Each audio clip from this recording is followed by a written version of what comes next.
Chapter 1. The silent thief of your attention. Have you ever sat down at your desk, determined to get something done?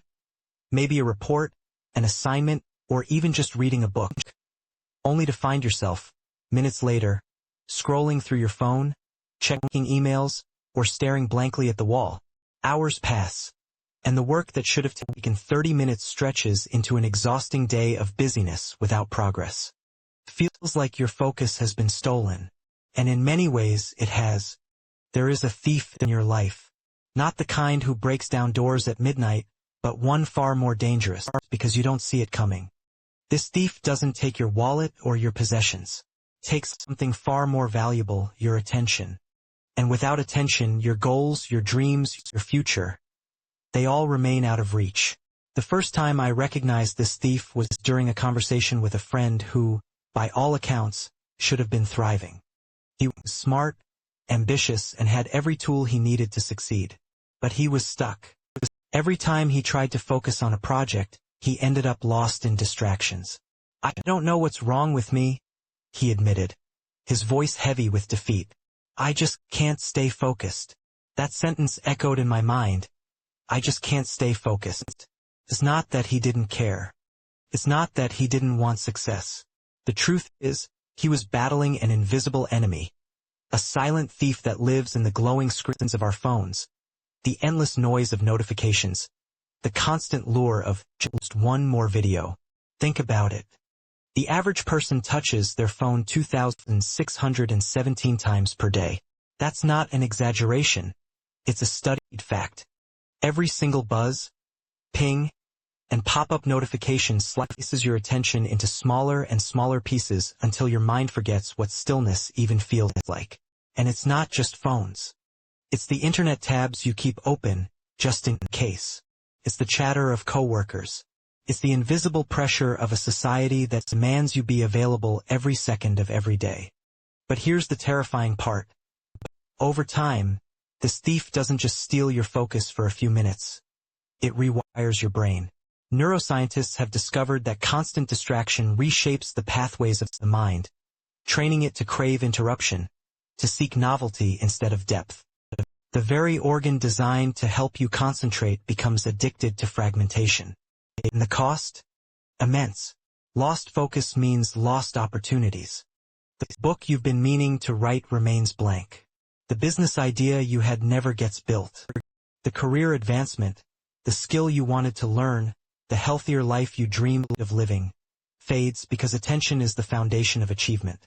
No focus, no progress. No progress, no growth. And yet, most people treat this thief lightly. They joke about their short attention spans, laugh about scrolling for hours on TikTok or Instagram, or casually accept, "I'll do it tomorrow." But deep inside, the truth gnaws at them.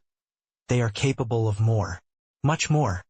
I remember watching my friend that day, realizing his story wasn't just his. It was mine. It was yours. It was everyone's.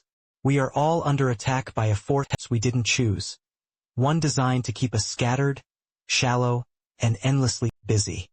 And so the real question becomes, what happens if we let the thief win? Picture this. 10 years from now, you look back at today. You had dreams, ideas, hopes burning inside of you. But instead of building them, you were too distracted. You became an expert at starting but never finishing.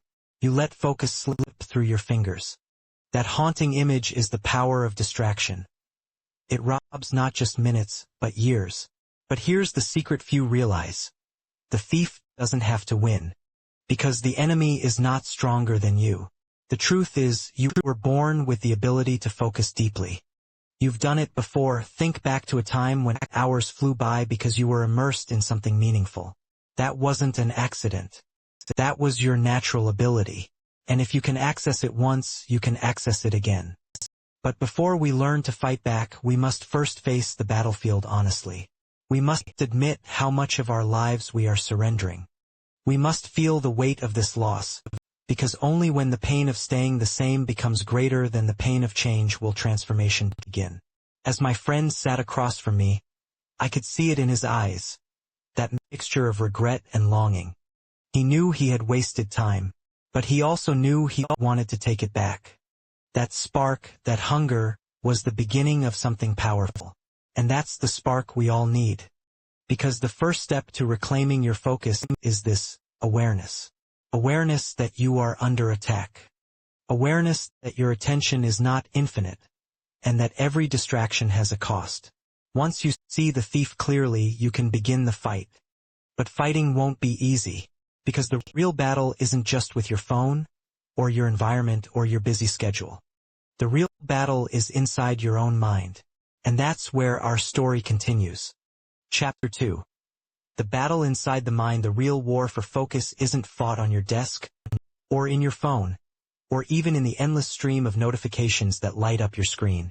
It's fought in the quiet, unseen battlefield of your own mind. When you sit down to work, you don't just face an external enemy, you face an inner resistance.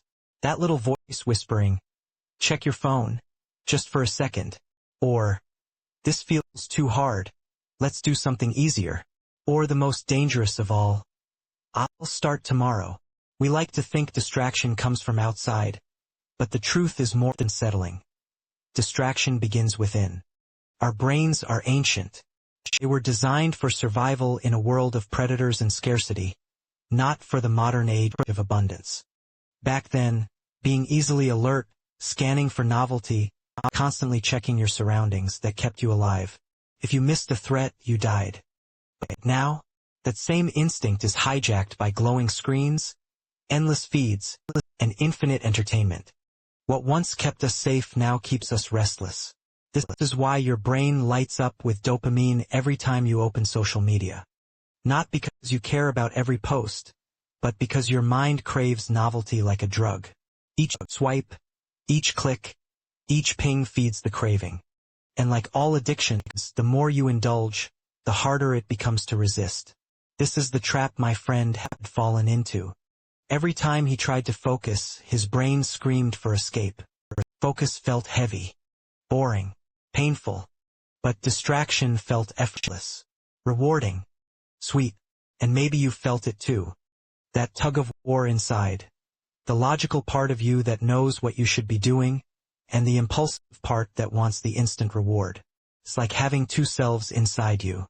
One is the future self, the part that dreams big, that sees your goals, that wants the best for you. The other is the present self, the part that wants comfort now, relief now, pleasure now. And every time you give in to distraction, you are choosing your present self over your future self. And here's the terrifying truth. Every choice rewires you. Every time you give in, your brain learns that distraction wins. The pathways grow stronger. Habits form. And slowly the muscle of focus atrophies. But there's hope. Because the opposite is also true. Every time you resist, every time you stay in the discomfort of focus just a little longer, you build strength. You train your mind to value depth over noise. You grow the ability to resist temptation. This is the battle inside the mind, the war between the easy and the meaningful. I once asked my friend to describe what went through his head the moment he tried to focus. He paused, then said, "It's like my mind is on fire. I sit down, and it starts screaming at me. You're tired. You should take a break. Check your messages. Do anything but this. And I don't know how to shut it up." That fire he described is something psychologists call cognitive resistance. It's the brain's way of avoiding pain. Because real focus is hard. It demands effort, energy, and delayed gratification. The brain doesn't like that.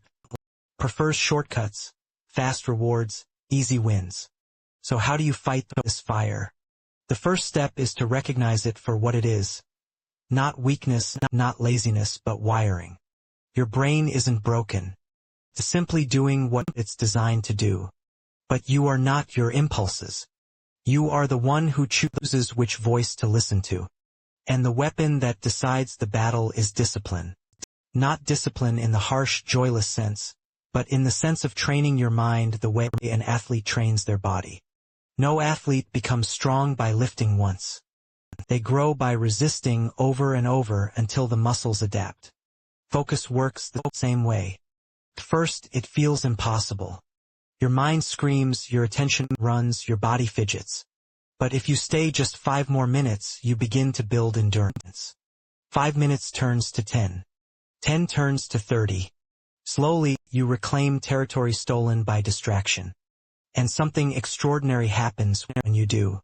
The same brain that once craved novelty begins to crave depth. You taste the satisfaction of finishing a project, of reading a book cover to cover, of creating something meaningful. And that reward is infinitely greater than the fleeting pleasure of another scroll. But here's the warning. The battle never fully ends. The thief is always waiting, always whispering. Even masters of focus admit to fighting distraction daily. The difference is they've built the strength to win more often than they lose. So if you've ever felt like you can't focus, like your brain is against you, remember the struggle is normal. Everyone fights it. What matters is not whether the battle exists, but whether you choose to fight.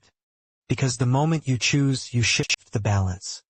You stop being a victim of distraction, and you start becoming a warrior of focus. And warriors win not by luck, but by strategy. Which brings us to the final part of our story. How to break free. Because awareness is the first step. Resistance is the second.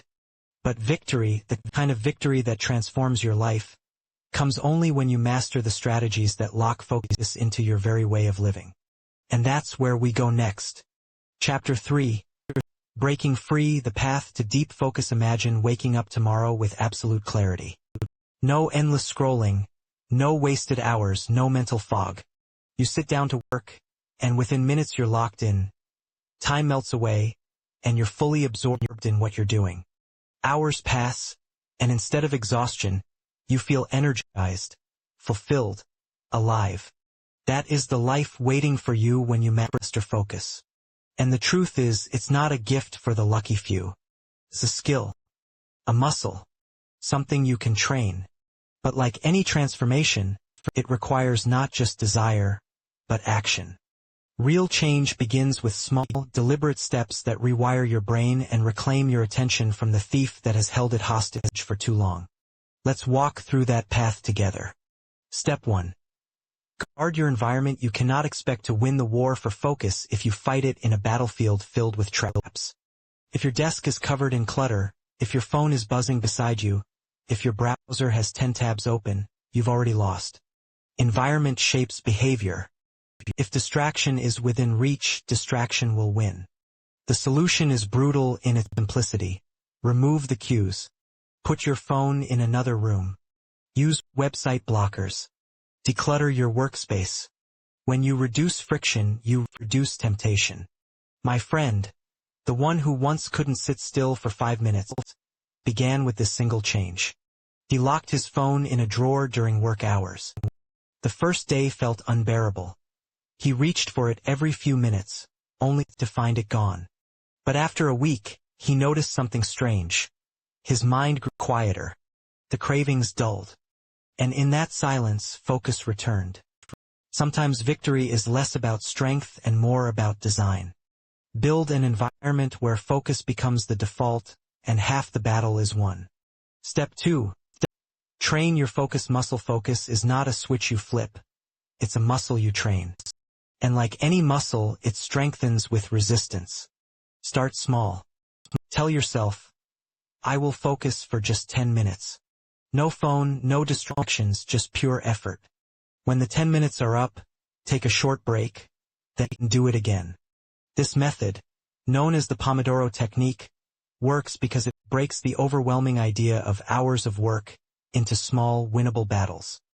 Over time, those 10 minutes grow into 30, then an hour, then entire mornings of deep, undisturbed work.